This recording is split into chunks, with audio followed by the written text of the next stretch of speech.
We should know who the new leader of the UCP will be by next Thursday. The latest polls have Danielle Smith as the frontrunner, but the Travis Taves camp still sees a path to victory. To talk about this in more detail is our legislative reporter and the Alberta correspondent with the National Post, Tyler Dawson, joining us once again from Edmonton.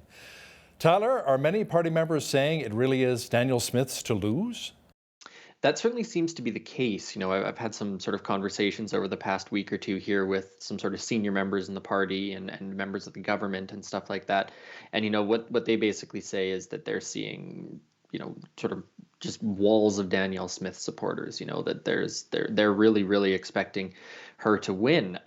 But talking to the other campaigns, they, of course, see a victory for their person as well. This isn't unusual. When I was talking to Rachel Notley's team, the day before the 2019 election, they also saw a path to victory. So this is one of the things that people tend to spin a little bit when you're talking to them. So tough to say who's being fully honest or what those numbers actually say. But the fact of the matter is, we'll know by next Thursday. Event in Calgary, and that should be the end of the Kenney era and the beginning of the Smith era, the Taves era. I guess we'll see. Are some of the critics of Travis Taves saying he's just another Jason Kenney 2.0, and that's why they're feeling maybe Danielle Smith is more a breath of fresh air? What are you hearing? Well, I think that's part of it. There's certainly some of the decisions that were made by the Kenney government that some of the candidates have to wear. Travis Taves is one of them as the finance minister, Rajan Sawhney as the transportation minister, Rebecca Schultz as the children's services minister, I believe.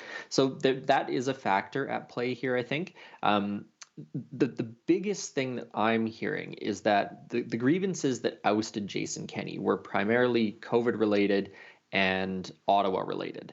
And the candidate who has been bullish on that, has been saying all the right things for the longest period of time, is Danielle Smith. And the other way that some people have phrased it to me, which is sort of an interesting way to think about it, is that people like Travis Taves are running to be the premier of Alberta. They're announcing policies that might appeal to a broad cross-section of Albertans. They're dancing around some of the sovereignty stuff in a way. And Danielle Smith is more running to be the leader of the party, as in she is saying the things that the party base, that the party membership wants to hear. And of course, there's this huge new group of people. I mean, the party's pretty much doubled in size since the leadership review started. And a good number of those people are particularly mad about COVID-19 and the way they perceive Ottawa as treating Alberta. So the candidate who has the name recognition, who's been saying sort of the right things for the longest period of time, is Danielle Smith. And I think that brand and that name recognition has gone a really long way for her in this race. Now, the Smith camp cheered when the Kenney government announced that our province will not be participating in the federal move to seize some firearms, Tyler. There was going to be a buyback of about 1,500 assault-style weapons. Justice Minister Tyler Shandro said no. Is this basically the Alberta Sovereignty Act in action, something that Danielle Smith has been campaigning on?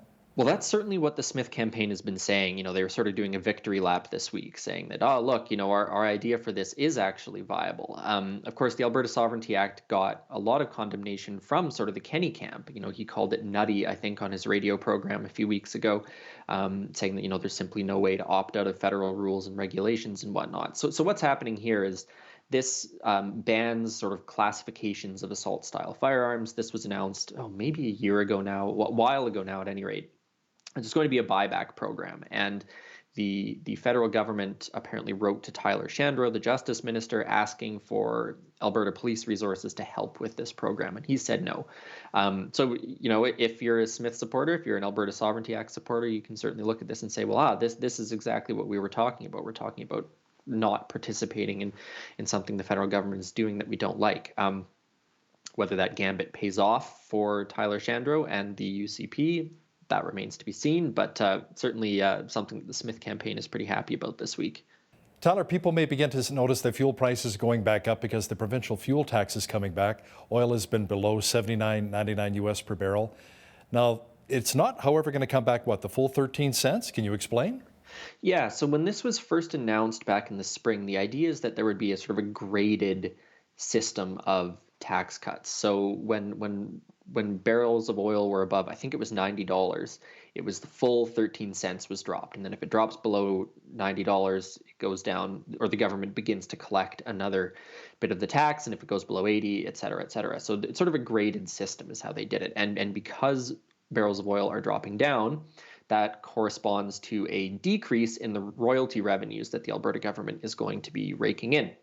So the tax is coming back. It's only 4.5 cents, I believe. So it's not the full 13, but that is something that motorists will start to see. I believe it starts October 1st. And of course, I mean, there's other factors that go into oil prices and gas prices. There's refineries that are offline in the United States that are contributing to this and stuff like that. But a little bit of a change for the government coming in the next couple of days here. And that is something that people are going to notice. And it'll be interesting to see if the new premier, what they do with that, because that was, I think, a pretty politically popular move back in the spring. So we'll have to keep our eyes open for that one.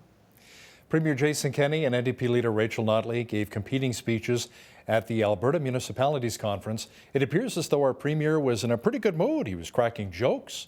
Why do you think that was? Yeah, he really was. And talked to a couple people who say, Jason Kenney is actually a funny guy. You don't necessarily see it in public all the time, but he is actually kind of a quirky and clever guy. So, he got a round of applause and was sort of like, this clearly isn't a UCP caucus meeting. I'm getting applause here and things like that. So he's making the best of it, I guess. And presumably in some ways is just exhausted by the last couple of years and is ready for a bit of a break. So, I think it's probably healthy in some ways that a person can be leaving a job and be able to poke some fun at themselves. So he's certainly not hasn't gone anywhere. He's been working, he's been traveling, he's been doing this, that, and the other thing, announcements, all that kind of stuff. So he's still burning the midnight oil a little bit as this gets down to the wire. There's a little bit of controversy involving Jason Kenney's party, the UCP, and that involved Casey Medu, the former Justice Minister and now Labour Minister. Can you explain what happened? Sure. So Casey Medu is the only UCP MLA from the Edmonton area, and he's been in cabinet sort of since the beginning. And he's a Danielle Smith supporter, has endorsed her candidacy. And what he did basically is when the federal government announced that it was going to be dropping some of its border vaccine mandates, travel vaccine mandates, things like that, he tweeted, that this was a great end to this and thanked sort of the Freedom Convoy folks for helping get that done or protesting against that. And the reason that's been controversial is because, of course, there was the Coutts border blockade down your way, and there's been a number of charges that have stemmed from that protest, and in particular 4 people who are charged with, I believe it's conspiracy to commit murder. So, there's been some criticism of Medu supporting that, while you also have these pretty serious criminal charges. But of course, as we sort of talked about off the top here, this is part of what is making Danielle Smith popular, part of the message that people in the party are wanting to hear and wanting to talk about. So in that sense, it's probably Casey Medu, shoring up some support for Danielle Smith, making sure that he is on her radar should she become premier. He probably wants to stay in cabinet, that sort of thing. So a few layers to this, but a bit of a controversy over that for sure. Tyler, some big news for those who never bothered to get their full driver's license. The province announced this week that GDL licenses would automatically become a full license after the final year of a driving probation, that is, provided the driver has a clean record. Yeah, so if you're terrified of parallel parking and never wanted to risk having to parallel park in that advanced driver test and fail and lose your $150, you've gotten away with it. I know some people who've never got it, and they're my age, so it's been like 15 years that they've been driving on their GDL. So that will automatically sort of happen for, I think it's about 500,000 drivers in the spring sometime. So there is, a period of time when the restrictions around the GDL license, including zero alcohol in the body, will still be in effect. But lots of people celebrating that. They got away with it, saved $150, and they'll get their full license in 6 months' time. I remember when I was 14 years young and I was like, I can drive a car now. Now that I'm much older, I'm thinking to myself, 14 seems a little young to be driving a 4,000-pound vehicle, right? Yeah, and the thing is that Alberta also, you get your GDL license at 16, which isn't the case in some other provinces. They do it sort of at 18. So we actually do start driving quite a bit younger here anyways. But, I guess we'll have to see what the effects of this are, if there are any. Now, speaking of young people, good news for students writing their diploma exams this school year. They'll only be worth 20%. A far cry from back in the 80s when it accounted for 50% of my final grade. Yeah, and I think when I wrote mine, it was probably 50 as well. It had gone down to 30 at some point in the last sort of 10 or so years. And of course, the diplomas were scrapped entirely during the pandemic. But they're coming back, and it's just going to be 20%. So, the 2023 graduating class is getting a little bit lucky there. Unfortunately, it is going to go back up to 30% after that. But a little bit of a break for students who've had especially grade 12 students who've been, pretty much their entire high school experience has been pandemic era schooling. So Right. a bit of a break for them for sure. The Alberta is Calling initiative is in full swing. Jason Kenney was in Toronto recently for the announcement. Huge ads have been seen in a bunch of Toronto subway stations. The province has been promoting the campaign, touting what? Higher wages, low cost of living, and affordable housing as reasons to move here. That's exactly right. And there was actually some numbers that came out in the last day or so that show pretty significant in-migration to Alberta, which is a bit of a reversal of the trends for the past couple of years. So whether that's the campaign working or people just moving here because they like the mountains and stuff like that, it's hard to say. But the campaign has really been touting the fact that you can afford a house in Edmonton, in Calgary, in Lethbridge, Grand Prairie, wherever. Whereas that's a pipe dream if you live in Vancouver and Toronto. And in Vancouver, actually, the campaign is very much underway as well. So trying to sort of harvest skilled workers and stuff like that to come to Alberta for a diversifying economy, a modernizing economy, that sort of thing. It's a bit early to say, I think, how successful that campaign has been or is going to be, but certainly a bit of an innovative move here from the Kenney team in their last sort of weeks in office, I would say. I remember living in Hamilton, Ontario about 5, 6 years ago, and half a duplex on a main drag with maybe 3 bedrooms, 1 bathroom, aluminum wiring, built in the early 70s, was worth about almost $500,000. You know what kind of a house you can buy here in Lethbridge? Or even Calgary, Edmonton, $500,000. You can buy a decent-sized house for that. Not bad at all. Tyler, Rachel Notley and the NDP have been acting like a government in waiting and are in election mode. Now, there are some rumblings that we could potentially see an early election if Daniel Smith is elected as the new UCP leader and wins.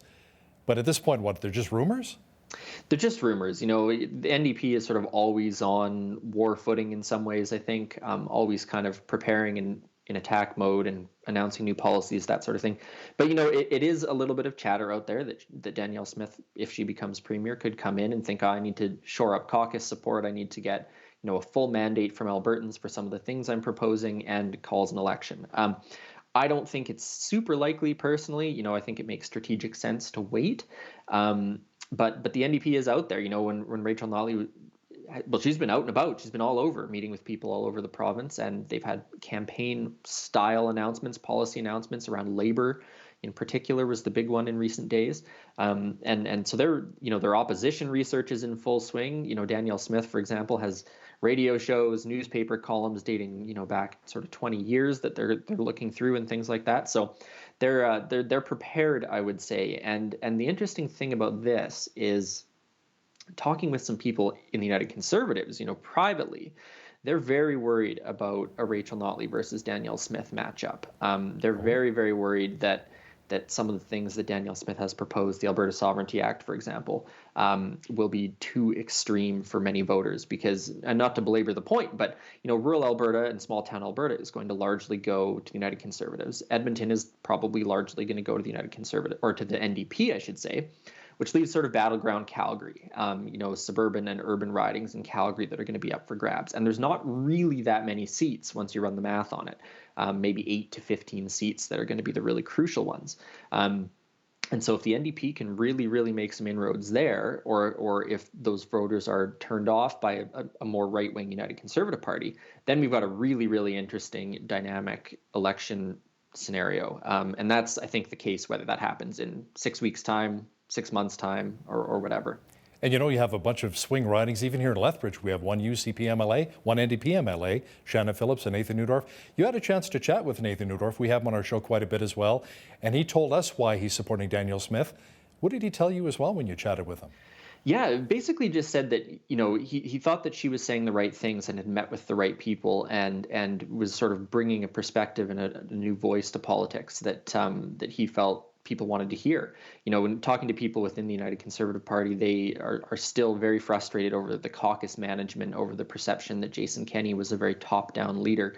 And a number of the MLAs I've spoken to really like that they think that Danielle Smith is going to have a different perspective on it, and that they feel that she's really going to push back against Ottawa in a way that they don't feel the Jason Kenney government did. So, hearing similar things from Nathan Newdorf, Peter Guthrie, some of the others who are sort of early supporters of Danielle Smith, all sort of saying similar stuff, I would say. And how about some of the independent MLAs coming back to the UCP caucus, guys like maybe Lowen? Yeah, and Drew Barnes as well, I guess. This came up at the last leadership debate that was here in Edmonton, and I can't remember if it was Brian Jean or who it was who asked the other candidates to commit to letting these people back into caucus.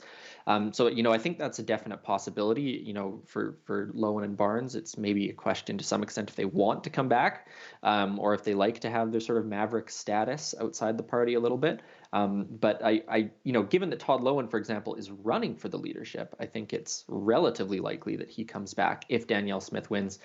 Maybe a different story if Travis Taves wins the leadership. But we'll have to see. And then, of course, there's going to be all kinds of nominations, and we'll have to wonder whether or not there's going to be contested nominations against some of the people who back Travis Taves or who are outspoken Kenney supporters. So, at sort of the very grassroots level of the United Conservative Party, I think it's going to be a pretty interesting few months. Certainly will, and we'll find out who the new leader will be on October the 6th. He's our legislative reporter and the Alberta correspondent for the National Post, Tyler Dawson. Thanks so much for joining us today from Edmonton. Always a pleasure, Hal.